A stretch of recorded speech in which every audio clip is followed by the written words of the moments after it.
Hello friends, I am Kusum Bhardwaj. I hope you all are well. जैसे कि आप सबको मैंने स्टैटिस्टिकल असिस्टेंट के लिए सिलेबस प्रोवाइड कराने के लिए, स्ट्रेटजी बताने के लिए या उसकी प्रोफाइल बताने के लिए मैंने आप लोगों को प्रॉमिस किया हुआ है और मैं आपकी पार्ट 2 में भी हेल्प करूँगी।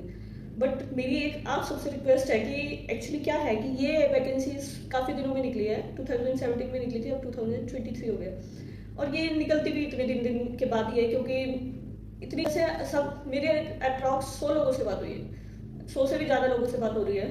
तो सबका मानना है कि उन्हें पार्ट बी में हेल्प चाहिए। बट जिसने अभी तक कोई एग्जाम नहीं दिया ना, मेरे को 100% पता है वो सिलेक्ट होगा। क्यों? क्योंकि बच्चे ना पार्ट ए को हल्के में लेके चलेंगे। क्यों? क्योंकि वो सोचते हैं हमने तो पार्ट ए पढ़ रखा है, हम तो पार्ट ए कर लेंगे, हमें तो पार्ट बी की जरूरत है। बट अगर आपने पार्ट ए पढ़ रखा है, अगर आपने पार्ट ए को इतने अच्छे से ही कर रखा है, तो आपका और एग्जाम्स में सिलेक्शन क्यों नहीं हो रहा? एसएससी में तो वही सब्जेक्ट्स आते हैं, हिंदी इंग्लिश मैथ्स। हिंदी शायद उसमें नहीं आती है, Hindi English maths, GK, reasoning. तो उसमें आपका सिलेक्शन क्यों नहीं हो रहा? अगर इतना ही अच्छा आपका फर्स्ट पार्ट है तो एसएससी की प्रिपरेशन करो। क्यों इसकी प्रिपरेशन कर रहे हो? बात को समझो, मैं बात क्या कहना चाह रही हूँ आप सबको। फर्स्ट पार्ट को हल्के में मत लो, मैं आपसे बस यही रिक्वेस्ट कर रही हूँ, क्योंकि नंबर खींचना आपको फर्स्ट पार्ट से है। सेकंड पार्ट सब बच्चों का एवरेज है।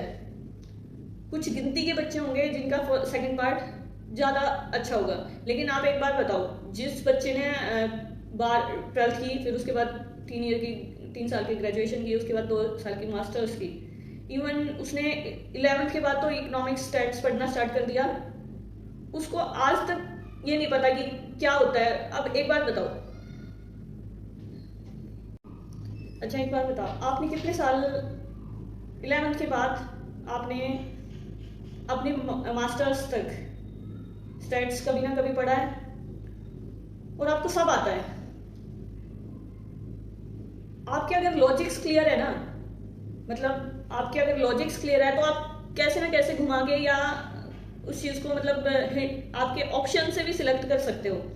बट अगर आपके बेसिक्स ही क्लियर नहीं है तो कैसे हो पाएगा? अब आपने 8 साल कोई चीज पढ़ी है, आपको ये नहीं पता कि सिलेबस में क्या होता है।